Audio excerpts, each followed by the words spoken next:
Қайырлы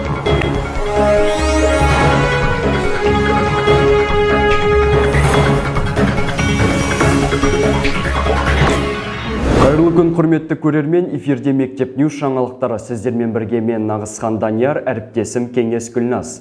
IT-старт мектеп парламенті ұстаздар күніне орай педагогтардың қызметіне көмегін тигізіп сабақ өткізді. IT-старт мектеп парламенті осылайша мектептегі әрбір бастамаға қолдау білдіріп, белсенділік танытып келеді. Атқарылған жұмыс өте көп. Біз бұл репортажымызда сол жұмыстардың бір қатарына тоқталып өтсек дейміз. Бұл IT-старт мектеп парламенттің мүшелері өзін-өзі басқару ұйымының құрамында оқуда, спортта, қоғамдық жұмыста үздік нәтиже көрсетіп жүрген оқушылар бар.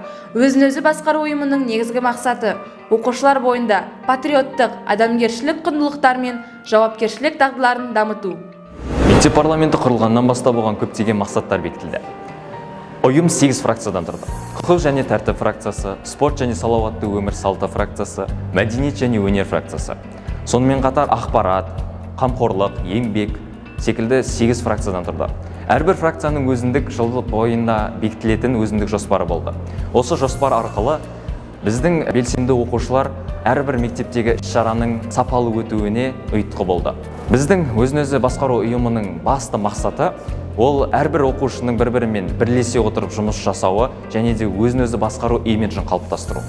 Жалпы, өзін-өзі басқару ұйымы оқуға құштар мектеп, мектеп театры, дебат қозғалысы, мектеп Ньюс жобалар бойынша ауқымды жұмыс атқаруда.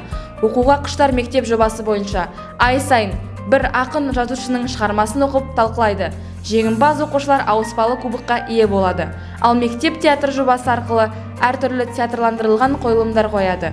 Бұл бағытта оқушыларымыз сайыстарға қатысып, жүлделі атанып жүр. Ал дебат жобасы аясында оқушылар арасында әртүрлі тақырыпта пікір сайыстар ұйымдастырылады. Мектеп Ньюс жобасы аясында парламент белсенділері аптасына бір рет мектеп жаңалықтарын жүргізеді. Менің қызым Гүлназ осы мектептің 11-ші сыныпта оқиды. Негізі 9-ші сыныптан бастап мектеп парламентінің мүшесі. Мектептегі қандай шара болмасын, белсенді қатысып, ұйымдастырып, атқарып, әртүрлі сайыстарға қатысып тұрады. Мектеп жаңалықтарын өткізеді. Осы жоба арқылы қызымның журналист болуға ынтасы ашылды. Негізі мектепте осындай өзін басқару ұйымның барына өз басына ризамын. Балаларымыз еркін, қабілетті, парасатты және тұлға болып өсіп келеді.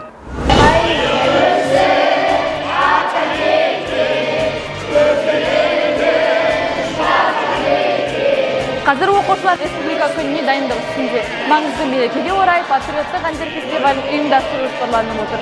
Қай жұмыс болсын, белсенділікпен атқаратын мектеп парламентінің ұстанымы айқын, мүддесі ортақ. Кеңес Күлнас, Жандос Кенжалы, Мектеп Ньюс жаңалықтары.